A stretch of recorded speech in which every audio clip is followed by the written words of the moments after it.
Thank you, everybody, and thank you to the Aspen Institute for hosting us today. It's been really great to work with a group that is so focused on civil discourse. And this is what happens when I start talking. Sorry about that. Let me take a sip of water.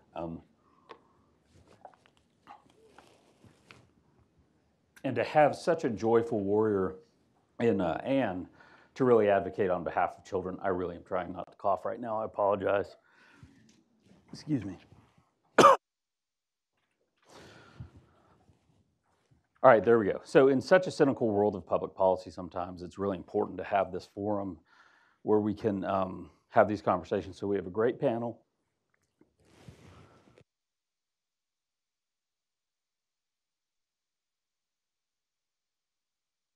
Great panel today. Sorry about that. And I'll just go ahead and let him go because I'm getting ready to go again. Please introduce yourself. Sorry. Should I start? Just a moment. Sorry, please, yes. Okay. I'm doing a terrible job right now. I apologize. Don't worry, it happens to all of us. Good morning, everyone. I'm just absolutely thrilled to be here. My name is Laura Zeilinger. I am the director of the Department of Human Services for the District of Columbia here in Washington, D.C. We're very happy to host all of you who came from so far away. We are absolutely thrilled and excited about the work that we're doing across our community to embody a whole family approach, and just honored to be a part of this panel of people who are just making the work happen throughout our country. All right, well, good morning. My name is Danielle Barnes. I am the commissioner for the Tennessee Department of Human Services. I have the unique opportunity to continue serving under a new governor. I was appointed 2 years ago under Governor Haslam and was reappointed by Governor Lee. In the state of Tennessee, we were one of the 36 states that had to go through a rigorous election process, but it's the first time since Reconstruction that the state of Tennessee has maintained the same party administration. And so this has been an interesting transition for us as we continue our work in the two-generation approach and continue to work for the families across the state of Tennessee. Good morning. My name is Jennifer Lee, and I'm the director of the Virginia Department of Medical Assistance Services. It's a mouthful, but it's Virginia's Medicaid program. And it's really a pleasure and honor to be here on this panel. I'm also an Ascend Fellow, so it's a special honor to be here on the panel with my fellow, Lori, and there are other fellows here in the audience. And by background, I'm an emergency physician. Previously, I did serve in a different capacity in Virginia state government as the Deputy Secretary of Health and Human Resources. Also served at the Department of Veterans Affairs and was practicing previously at George Washington University. And this two-gen approach is a little bit new to me personally as a physician and in leading Medicaid, but I think it makes a lot of sense, and I'll share a little bit about how it's informed our thinking in the Medicaid program. Thanks, Jen. Good morning, everyone. My name is Lori Finks. I'm a Senior Director in Health and Human Services in Washington State. I'm thrilled to be here with so many people, so many familiar faces. My background is actually not traditional in terms of a government worker. I'm a research scientist by training, and I'm an advocate at heart. And when I first made the transition into government, a lot of people were like cynical, I think, about asking me, so how's it feel to be a bureaucrat? And I don't call myself that. I call myself an advocrat, and believe that most people in government prefer that identity as well. So thank you again. After that little meltdown, I apologize. I'll recover a little bit. So I have a friend that actually does some work with the Aspen Institute, and one of the things he likes to tell me over and over again is that elections have consequences and they are regularly scheduled. So we all have opportunities for change on a relatively regular basis. And I think that, one of the great things, as I was trying to say earlier about the Aspen Institute, is the fact that it's a place for civil discourse. One of the problems with speaking at these forums is the fact that if you're in the middle of the day, there is a better than average chance somebody has made your point better than you will eventually anyway. So That has happened this morning. We were going to have some conversation about context a little bit in decision making and the political climate. And I think what I think, to shorten those comments, I would like to do real quick is say, in the 2018 election, 2/3 of the governors were up. And of those that were up for those races that were up, half of them were open seats. You had governors that were either termed out or for whatever reason had elected not to run. So for those of us that are in the industry of government programs and services, we are also in the industry of change. And it's an industry, Ann hit on this morning, I won't belabor the point, but it's hundreds of billions of dollars. It is millions of jobs, tens of thousands of direct care workers. So the leaders on the panel today don't just get to be advocates, you get to be an advocrat, is the point you just made, because you're on top of these massive systems. And that's a tremendous opportunity, but it's also, it's a tremendous target. It's a tremendous, there's scrutiny, there's regulations, there's strings, and it is difficult sometimes to coalesce around a common sense priority. So really what I want the panel to talk about today when we get to the first question is, how are you leveraging this role to accomplish those goals? And we'll get to each one of those in a specific question. What are the challenges that you have? And then what is the advice? So we'll start with sort of leadership and culture and then move into specific priorities. So from a leadership and cultural perspective, and you touched this on already, then we can go down the panel. How have you brought this focus not only down into your organizations, but up to your new governors and administrations? And we'll start on this end and then work back. Okay. Starting with me. Right. So I think a lot of the work that went into what's happening in Washington State started prior to my arrival in government, and actually with a lot of the community partners that I was working with prior. The two-gen lens, it's a hard lens to argue with, and it just came into my life at just the absolute best time.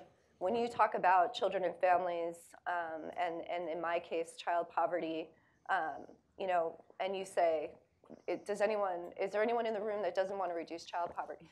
You're not going to get any hands up. And when you say, can we all agree that it's better to serve children and families together versus apart, it's just a hard lens to argue with.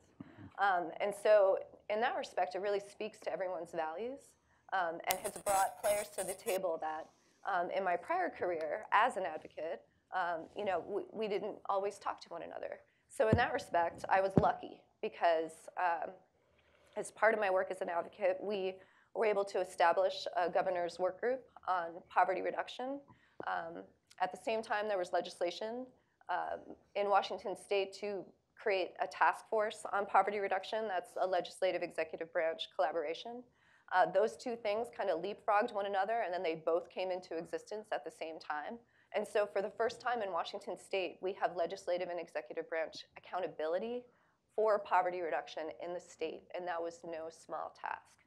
So there was a platform coming in to build off of, and now that it's there, and just looking at the presentation this morning and looking at all the relationships that poverty has to everything else we care about and how fundamental it is for children and families to just have their basic needs met, that platform is creating the space and the container for work that I've dreamed about in my career for the last 20 years.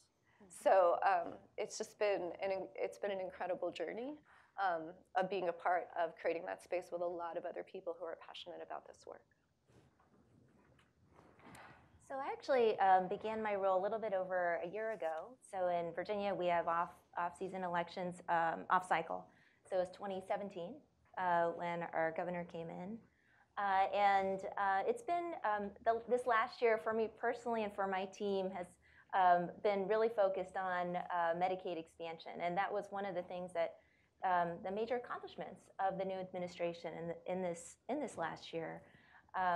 We had been talking about Medicaid expansion and the great need for it in Virginia, and I'll explain what it actually means for families and for parents, especially We've been talking about it and debating it for 5 years. And finally, there was an ability to go forward after the election in 2017 for us, when voters really expressed that healthcare access was important to them. So for the last year, that's been our #1 job, and I'm happy to report that we have successfully now enrolled over 230,000 Virginians, low-income Virginians, into Medicaid. These are folks who, many of them, thank you. I think it is worth clapping for. I could share some of the stories with you just every day that come in, but these are individuals who, many of them have never had health coverage in their lives, and who are suffering from addiction, who have diabetes that's out of control, who have mental health issues that are not being addressed, and they want to get treatment and care, and they just haven't been able to access it. And these are folks who are very impoverished. Virginia was very strict in our eligibility rules before we expanded Medicaid. So to give you a sense of what it means for people, for a parent in a family of 3, in the past, if you were making over $7,000 a year, you could not qualify for Medicaid. Our program would say you're making too much money. So now, it's insane. But now, after expansion, the cap goes up to a whopping $28,000 for that same family of 3 for that parent. So still, it's not a lot. They're still very low income. However, we've been able to, again, enroll over the 230,000 folks. And then for those who don't have children, they did not qualify at all because they were, childless adults were not eligible for Medicaid, period. So how do we think about, how does 2Gen and this approach inform our thinking? It's been very helpful for us, but I do think we're early on in the journey. I think, as we think about expansion, we studied a lot of other states and what the impact has been in other states who've gone ahead of us. We're the first under this administration to expand, but of course many other, over 30 states had gone before us. One of the things they found is that when more parents came in, that more kids got enrolled. That just makes sense, and that the evidence is very clear that if parents are getting care, it's more likely their kids will get care. What are the downstream effects, too, of treating opioid addiction with treatment that we know works to get people back on their feet and in recovery? You have less kids in foster care. You have less babies starting off with neonatal abstinence syndrome. There's just so many downstream effects, and one of the things I'd like to do is measure some of the outcomes of expansion on whole families. Commissioner Barnes, before we get to you, I want to tweak the question a little bit for you because you're actually transitioning from same position, old governor to new governor. What has the experience been like dealing with a stable administration, trying to send that information out versus specifically what the challenge was during the transition and then starting the new administration? Sure. So I was, and I'll back up just a little bit to say, I was very fortunate when I came into my role, and Dr. Hatter is floating around here somewhere. She was my predecessor, and she and the department were already on a trajectory towards 2Gen work. Coming into this role, it was very overwhelming to see how all of the departments came to the table and understood things like toxic stress and brain science and ACEs and all of the work that was being done collectively, not just individually. And so to come into that work and immediately fall into that cascade, if you will, was a tremendous asset for me. Now that said, we had an established network of people. Now those people are gone. We have a new governor.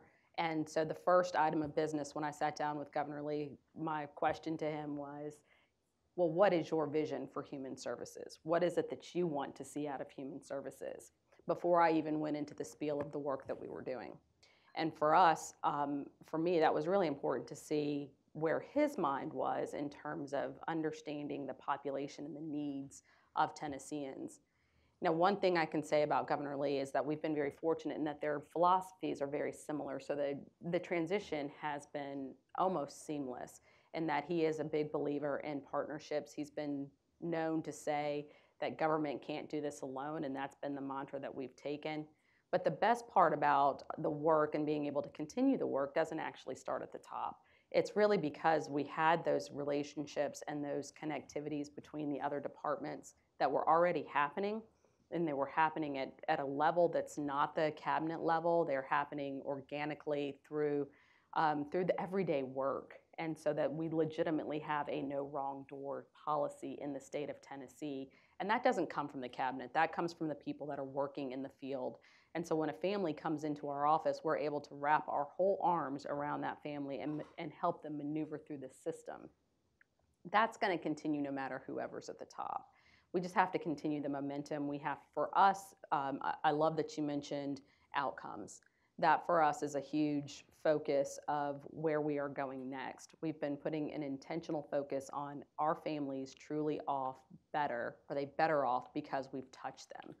Now we're government. We can count how many people come in the door, but can we tell if they really are better? And we're really pushing that metric across all of our departments and all of our partnerships to see, are we really helping? Are we really making a difference? Right. I have the good fortune of being at the beginning of a second term with our mayor. So while the District of Columbia has all the responsibilities of a state, we operate like a state, we just don't have voting rights in Congress. And hopefully that will be different one day. And I encourage all of you to communicate about that so that can be different, because it really is an equity issue when you look at the demographics and the implications that that has on our population here. The reason why I came to work for Mayor Bowser when I was in the Obama administration was that I asked her how she was going to judge success in her first term, and she said the most pressing problem we have in our community is our equity gap, and that is unfortunately still true. But I am working for a leader who is really serious about addressing that, and that has been true from the beginning. And so the opportunity that we've had and I've had in this position is what to do with that, and really looking at the systems that we operate. So here in Washington, D.C., we have some of the largest income disparities of the entire nation. And we heard in the last presentation about what that means, not just in terms of the scarcity that people have in their own lives, but what that looks like in comparison with their neighbors. And so being able to make that different really means that we have to work very differently and put our families at the center, but also be willing to have truthful conversations about the scarcity that people are in. So one of the first opportunities that we had coming in was related to our TANF policy. The District of Columbia, being a progressive jurisdiction, and one with progressive values, is that we did have a law for the first time that would create time limits in our TANF program. So we hadn't implemented the 60-month limit with welfare reform. We had come in with general revenue funds, but that benefit stepped down over time to, I think you used the word whopping, I like that word, a whopping $125 a month if you had been on TANF more than 60 months, which we know is not enough to do very much with. And so in my first months, as I went around and listened and sort of thinking about leadership and how you start out in a new administration, or really importantly, as you continue through and you think you know things, you got to keep listening and question as a lifelong learner like Anne, what do we think we know and what do we really, really know, what people are worried about. And everyone said to me coming in, you're about to, we were months away from imposing this limit where we would take all cash assistance away from families after 60 months. But what we didn't know was what would happen to about half of the participants in our TANF program when their cash benefit went away. And people with means felt like, well, $125, like what difference is that making really anyway? Well, if you're in a position of scarcity, what that $125 does for you is really different than somebody who they might drop that on a Saturday night at dinner. And so listening to people in our program, listening to, we convened a work group of stakeholders. It took us 2 years. We postponed what we were going to do about that policy for 2 years and listened to a lot of people, our families, our government partners, and we had to change some mindset around how we were really going to enable people to access success. And so you'll hear more about that. But the end result was that we did away with the time limit altogether. We brought the benefit up to the full amount for all families, regardless of the time, and we created a two-gen approach to the way we think about the benefit. So as long as there's minor children in the home, there's always cash assistance, and only the parent portion, the 20%, is subject to a sanctioned policy, so that we recognize that cash is a protective factor, and that if people are going to have a fair shot, they have to have some resource. And so we're just in the beginning of our new TANF cash benefit policy went into effect in April. And so we're in our first year of that, but it creates a lot of opportunity to really look at what happens, how do we shift our culture with a leader who's really about equity, to resourcing people to be able to have a chance at accessing prosperity. So you touched a little bit on how you used the community and family voice to inform a specific decision that you were doing, and that leads very nicely in to what the next question is, which I think I'll go to Dr. Lee and then Commissioner Barnes on this first, which is using family voice and family engagement as one of the benchmarks of an effective two-gen strategy. Both of you cover areas where there is an urban population or rural population. You have diverse racial populations in age. How have you employed different strategies to bring family voice into your conversation? And then how do you make that family voice continue to matter? And then we'll go to our friends in Washington State on the other side of the country and then come back to the district. So we're about to start something that I think is really going to help us to get the family voice and member engagement in our program that we need, because we need to do a better job of actually finding out how the program is doing for our members and their families. What is the experience of enrolling in and being in Medicaid and trying to get your needs met? And so what I'm excited to share is that we're about to launch a member advisory committee that we did get some inspiration from Colorado, and I think would be the second state after Colorado to start one. But I think it's very badly needed. We don't know, aside from some of the calls or specific access and coverage issues that we get, that are very sporadic. How's the program really doing for people, especially for kids? Because we need to hear from whole families about whether they're really making the full use of everything that's available to them in the Medicaid program. For the most part, they're not. And I'd like to make decisions based on what we think will really be helpful. So, we have a feeling that if we do more school-based care and we have more school access points, that will be helpful. But we'd like to, again, make that step, in collaboration and with the informed voices of families through our member advisory council. So, it's a small step, but I think it's important because, last year we served over 1.6 million individuals in Virginia, and we only hear from a small fraction of them how we're doing. So this is just one small step, but something that I think will help us at least. So I'll say for the state of Tennessee, we have a three-pronged approach. The first step for us was really changing the mindset of our employees. We've really had to make sure that we were not approaching our customers, and I use that word very intentionally, our customers from a deficit lens. And so when they come to our office, we're not asking what's wrong with you. We're not asking, okay, here, check the box. We're saying, how can we help you? What do you need? What is the next step? And so that's a big ship to turn, right? And we're still turning that ship. But that's really involves some very intentional training, some very intentional resources and focus on our staff. And so we've done training, and then we had to go out and we actually had to talk to our employees, because it's one thing for us to say, okay, treat people differently. And I think somebody said this earlier, but we had to ask them, what do you need? Because as you all know, a lot of our employees are one paycheck away from being our customers. Mm-hmm. And it was really hard to say, okay, do this on top of these really antiquated systems, and we know we're asking you to process 100 cases a day, and oh, by the way, we want you to treat people really nicely. That's just not gonna happen. So we had to spend some time investing in our employees and changing the way that they think, and then really addressing their needs. And so we're still doing that. The second part of that is really being intentional and meeting our customers where they are.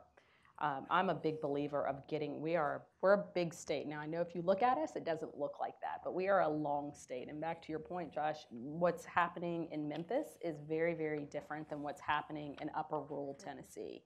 Upper rural Tennessee, East Tennessee is where we have the highest opioid problem in the whole East. And when you go to those offices, you literally see needles outside of our offices because people will use that as a shelter. And so we had to just literally get out and talk to people. And so I'm a big believer in not having big orchestrated events.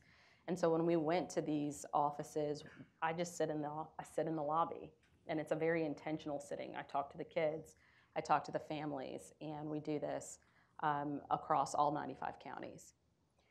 Part three, well, the second part of that is now really creating what we did coffee with commissioner with the staff, and now we're doing coffee with commissioner with our customers to invite them in to say, if you just want to spend a couple of extra minutes in our office, tell me how we can help you. Tell us what we've done wrong. Tell us what about, and I love that you use the word experience because we have been very intentional. Our focus has been on the customer experience, not customer service, because that's different. It's the customer experience. And so how can we help you through this experience? The third prong of that is that we do have 28 partners across the state of Tennessee. A lot of them are in pilot phase, but we've been really intentional about trying to see if those partnerships are worth it, getting the voice of the customer through that. And so we are launching a series of intentional surveys to the folks that our partners serve to say, how were you served? How can we do better? What would you like to see? And we're hoping through these very different mechanisms, these different touch points, we're able to really collaborate and get some of that voice of the customer into the work to inform the work that we do.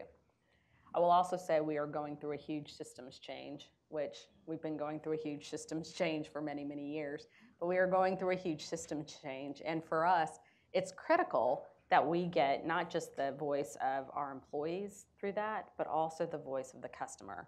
Because as we continue to go through these, it's going to be what we're hoping, what most of us have come to expect, right? Use your cell phone to be able to upload a document or snap a picture or be able to text. But we want to make sure that we are creating ease that works. And so we'll have test groups of families through that as well. So, Lori, what have you done in Washington State as you've come into your position to build the native capacity inside your organization to sort of bring the family voice and internalize it and express it through policy? Yeah, so Washington State is very much a work in progress in our 2Gen work. And we've looked at our policy program and practice to build in community and family voice into our work. And so it's taken a number of forms, and as you're hearing, I mean, this is like a big shift in the field because it involves power. Mm-hmm. And it involves leaders giving up their power and really listening to people in a way that the field has traditionally not listened to them before. And so for us, one of the ways that this is coming together is the Governor's Work Group on Poverty Reduction.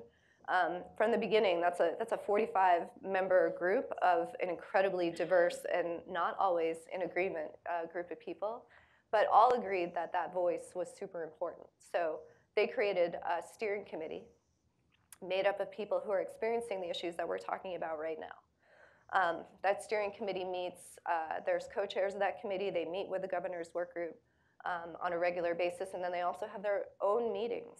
And I was fortunate enough to be at a meeting recently with them, and the way that they talk about the system that we are sitting on top of is just so much more profound and accessible than the way that we tend to talk about it in the rooms that we go to every day for work. So for example, they talked about what's the secret handshake? In Washington State, we spread means-tested benefits across 6 agencies. So what's the secret handshake? Like, I feel like that person got it, but I didn't get it. So how do I get it? They talked about taking a breath. You know, that when they finally feel like they get their, the floor underneath them and they feel stable and they can sit on the floor with their kid and just play without that scarcity mindset. They're like, and that's the healing notion of just, I was able to take a breath. And how do we legislate that? How do we build that into our policy program and practice? And then they said, and as soon as I have that, the rug gets ripped out right from underneath me, right? And we know from all the brain science that that is just detrimental and toxic to our kids' families and communities. So how do we change that? So that steering committee is the North Star of all of the work that we're doing. And it has been eye-opening to see how different people react to that, to their presence in this process. And I know it's going to make our work stronger. The other way that we're incorporating both community and family voice is we're reimagining our health and human services through this lens. We think that community has most of the answers. There are so many fabulous programs in community, and we have so many solutions that are already exist. And we can't scale them necessarily because we don't have the resources to scale them. But the solutions are there. And the conversation around, you hear people say, we're in this conversation right now in Washington State, well, there's only so much money to go around, right? There's actually plenty of money to go around. It's how we distribute it. And so that is a parallel conversation that we need to be having so we can scale the knowledge and expertise that already exists. But to reimagine our health and human services, we are starting to partner with community, bring resources into the community, and look at and hold design labs and look at, well, how would we prototype this looking through the eyes of the community and the people that exist here, because poverty is not monolithic. The experience of poverty is not monolithic. Every community, there's commonality, and policy can address the commonality, but the unique root causes of poverty in every community, that needs to be customized. And the only way we're going to do that is if we bring in the voice of the community and the people that reside in it. So it's a really exciting time. It's a little overwhelming because it is on top of a system that has been built on compliance and not results. And so we're trying to shift from being a compliant organization to a results-based organization. So in the interest of time, real quick, I'm gonna shift, and then we'll go to you first and just go down the line. So I run a $7.5 billion entity. Yours is about 10. I think, Jennifer, these are big things, and we have staffs that are very focused on this. But going to innovative state funding models real quick. We brought in a program, our early childhood program, Medicaid program. It's been at an outside agency for a while, and it's been unsuccessful. And I'll ask this question, knowing many folks in here won't understand this. If I say IDEA Part C is education's EPSDT, the 10 of us that know what those acronyms are, maybe more in this room, get that. But when we brought those folks in, 0 to 3 toddler program into Medicaid is basically what we were trying to get to. I saw it. It's one of the reasons we asked the governor to do the executive order. You would have thought I brought space aliens in when we had to teach education to Medicaid. So when you're putting these funding streams together and coming up with these innovative solutions, what is this? And quickly, we probably only have a minute per person, maybe 2 minutes per person. How are you jumping over the compliance-focused bureaucracy to bring these two things together? Now that instead of just USHHS, I may have the U.S. Department of Education, Office of Special Education Programs, the Administration for Children and Families, all in an oversight role. How are you dealing with that? And then making it work for the community. So you asked me to start, and I'll just say, as in good design thinking, it's starting with the end result in mind, and then understanding really what are the bureaucratic things that we need to untangle to make it happen. So very concretely, we've also been doing a redesign of our homeless services for families, And as we've looked at what families need to be successful in housing stability, they are also in many other of our programs and services, TANF. We have families who have 11 different case managers from different agencies. So really look and how in the world they're supposed to be compliant with all of these different programs and people in their lives, and still do the things that they know they need. You know, we needed to be able to work different. So being able to start with what are we trying to achieve and really blend funds. We use our TANF resources to pay for childcare, to pay for homeless services for families, to meet the emergency housing needs at the point a family has a crisis, as opposed to when a shelter bed opens up, so that we are really putting people on a platform. And then we have to really look at how do we deal with on the back end in the bureaucratic space with the advocates about who are all want the same thing. How do we then navigate the federal rules, which it's not easy. I'm not pretending that it is, but that's the way I would suggest approaching it. Okay. Sure, it's very easy. You don't get that? I do like to just wait for Tennessee to solve it first and then try to emulate what you guys do, because it's usually fantastic. Well, thank you. We've been very fortunate, I will say, in Tennessee. We've been very effectively and efficiently managed, which means we've got money, so that's not a problem. So the harder problem for us, and I don't say that out loud, so I'm sorry that this is being broadcast, but as I say that, but we've been able to be very creative in how we are able to blend that funding. Now the problem is when you get creative and people see this blending of funding, suddenly you become very visible. And for us, we've been able to do some very innovative things through mixing some of our CSBG dollars, through mixing our TANF dollars, and even being able to allocate and reallocate some of our state match to really be able to fund some of these very organically and push them out across the state. For us now, though, I will tell you the bureaucracy of it has come down twofold. So when I tell you that it's not easy, it's not, but you have to continue the charge. Because we have been able to fund some of these, suddenly in Tennessee, TANF has become, oh, you all have TANF dollars. Hey, can we fund Medicaid work requirements with TANF dollars? Wait, what? That's not a TANF priority. Can we, all of a sudden we have people saying, can we fund education? I actually had somebody say, can we fund school safety with TANF dollars? I was like, hey, you're not even in the right department. Like, go away. So for us, it's been really about trying to protect the integrity of what we're trying to do with the 2-gen work, and a lot of that really does involve education and continuing to push out that education.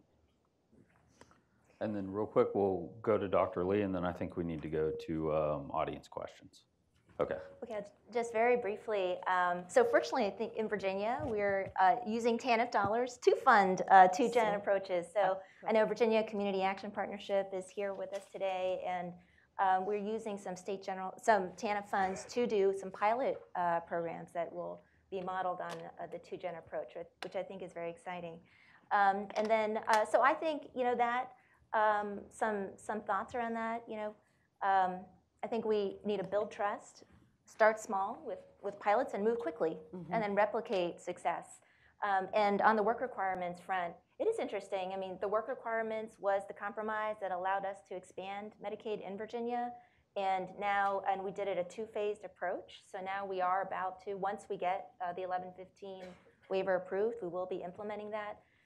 And we're going to make the best out of that for families and help people get on a ladder out of poverty through some of the supports we're going to be seeking from CMS for housing and employment for high-risk beneficiaries. And then it's bringing agencies together in Virginia that have never worked together before. Workforce, the social service programs, we've worked together, but not in this way. So I think there are some opportunities around the work requirements, actually. Okay, good deal. And so questions from the audience? Got one right over here. Hi, my name is Maria Gomez, and I'm from Washington, D.C., Mary Center. And I was thank you, Laura, for all that you do here in the city. So congratulations. Got fans here.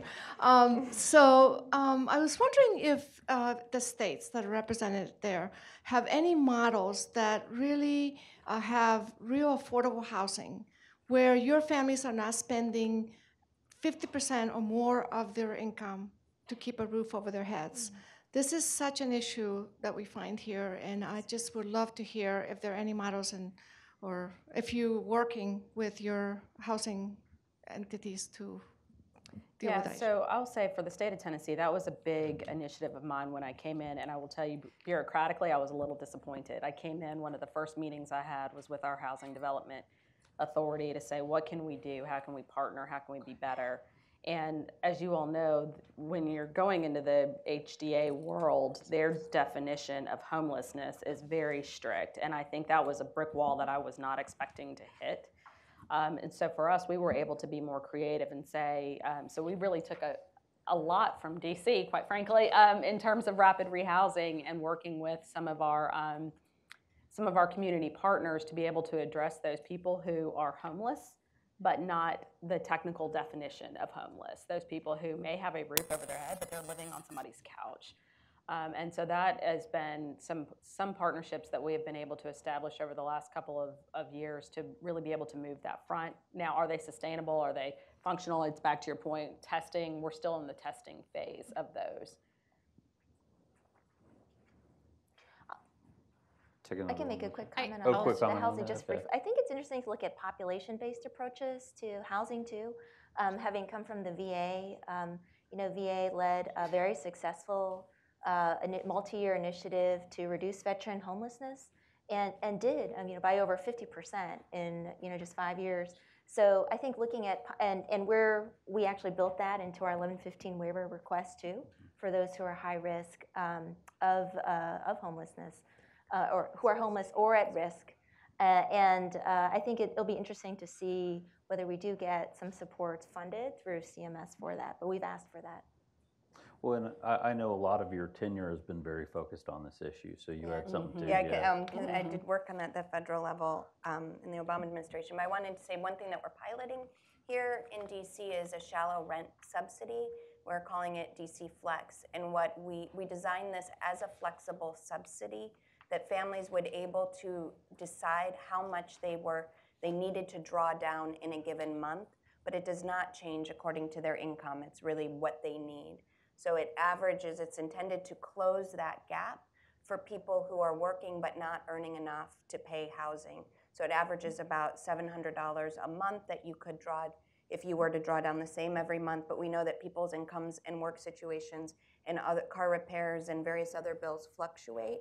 And so we have 4 years, and we have a control group we have where we're just people who are similarly situated, and through a lottery for people who had experienced homelessness or repeated uses of our emergency rental assistance program are looking at when people are able to close just that gap with what is a fraction of the cost of a Section 8 type subsidy.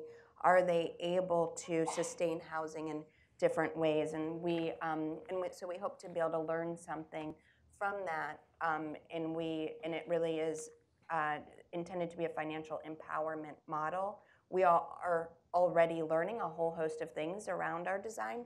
Like I was listening about when we do financial counseling and when we probably should be doing financial counseling in that program around financial literacy and budgeting. We're doing it on the front end and probably not at the moment. People are really seeking some of that information, but it is a way. If we are not solving this basic platform of what people need, then their ability to access prosperity and success is certainly really compromised. I also want to those of us who work in the human services space, I have the good fortune of working in both. So we run the homeless services are in charge with that for the district, as well as being the human service agency. And there's a lot of role confusion. So people believe that the homeless services system should provide affordable housing to everybody, and that because we know that people need that, and if they're sleeping on couch to couch, they are experiencing homelessness. But the homeless system is only resourced to deal with the crisis and to really serve a small fragment. And so how we work together to really think about poverty and how people's wages are actually going to catch up with the cost of housing, as opposed to believing the homeless services system is going to get them to a living wage or provide enough support for enough time until people are able to quadruple or by 10 times increase their earnings are important questions that we should keep asking. And I would just add to that, it's hard for me to answer this question because in Washington State, I think we do have a lot of models, a lot of similar models around rapid rehousing, and especially with our youth homelessness population, we've had a lot of success in housing them, and we're seeing a decrease in that. But overall, the homelessness crisis is getting worse. And it's because we don't make the upstream investments to prevent it from being a crisis to begin with. And that's where that parallel conversation I was referencing earlier is asking ourselves, well, why is it that we don't have the resources? In Washington State, we have the most regressive tax system in the entire country, which means that we tax low-income and middle-income people more than any other state. So we're number one. We got you all beat. And two, not happily. And two, we rely on people with the least amount of resources to pay into the system that we all rely on to access opportunity, right? So it's totally out of balance and backwards. And until we fix that, we will not have the affordable housing that we need. For every $100 increase in rent in an urban area in Washington, homelessness goes up 6%. In a rural area, for every $100 increase in rent, it goes up 33%. So homelessness is no longer an urban crisis. It is across the state, which is something that we really haven't seen before. All right. I think we have one right here. Somebody with the mic back there, sorry. Hi, thank you so much. It's been great hearing from all of you. I'm Sophie Soff, I'm Chief Program Officer for LIFT. And as Dr. Raquel Hatter said yesterday, we believe in meeting our parents where their dreams are. So really working with our parents and lifting up their agency and bringing power in our relationship to work with them on long-term goals, chart the course, troubleshoot, cheerlead for them. And we work with masters of social work students in training, and social workers, and believe we're really kind of like liftifying this workforce to do this type of work more in state level, federal level, and like. And I'm just curious for all of you, as you think about your TANF programs and others, as you see case management, do you agree that that should really shift towards more of this coaching, longer term goals, dreams? And what is your greatest opportunity or barrier to moving things in that direction so more of our families can have that and get to the outcomes that you, as you all were saying, we want to see for prosperity and really getting to mobility? Thank you. I think I'll start with Lori on this one. Or actually, I think you were shaking your head quite a bit there. Do you want to jump in on this one? So Lori? in the district, with the new TANF cash benefit structure, we've also changed our employment services in our program, and we are shifting to do more of that. One way that we do it concretely is that as we ask parents what they need and they create their plan, we count the activities that they do in parenting and in their housing search toward their work participation hours. And so if you're going to parent-teacher conference, if your child's in a play at school and you're going to go support them in it, we are really building in that so that we are not only having a compliant structure around work participation, but really saying let's talk about what you need, what you're doing, how you're planning your time, and then we're gonna and the things that you're doing are important and matter. And I will tell you that, and this was said, that intending to do things in a particular way and how they feel and are executed on the ground can be extremely different. And so we were on a site visit last week to see how this is really working, and we're visiting one of our TANF employment programs and sitting with families, and we're actually requiring that someone sign when they go to school that they were there. I mean, how humiliating, I'm sorry, but I mean, I was like, why do we do that? I mean, that feels really kind of humiliating. No one asks me to sign. So I don't have to, when I go to something in my kid's school, I take off work to do it. I don't have to ask someone to sign. So we have to continue to be like, wow, we built that rule? How did we do that? And not be afraid to make those changes and know.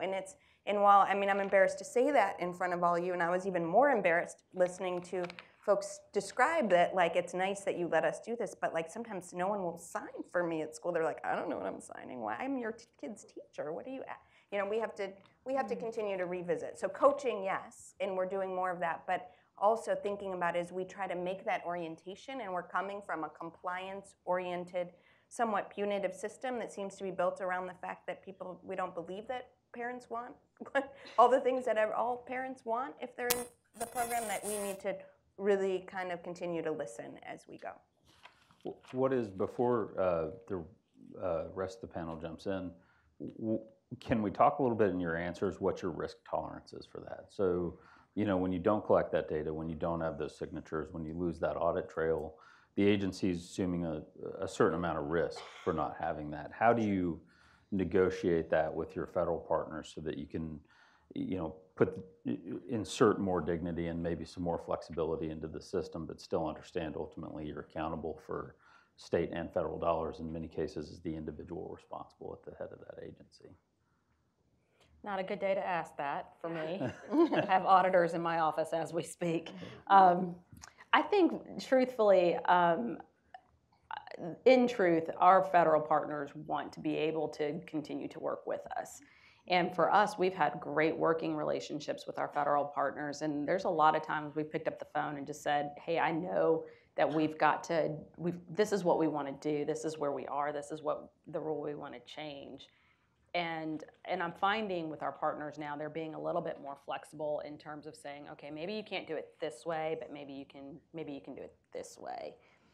So our risk tolerance is pretty high. We're willing to take a couple of dings if we have to make things work and work easier and work better for our families. But ask me in about a week after they leave our office. After the report comes out. That's right. Well, I'm getting a high sign that I think we're done. So thank you so much to the panel, and thank you so much to Aspen Institute.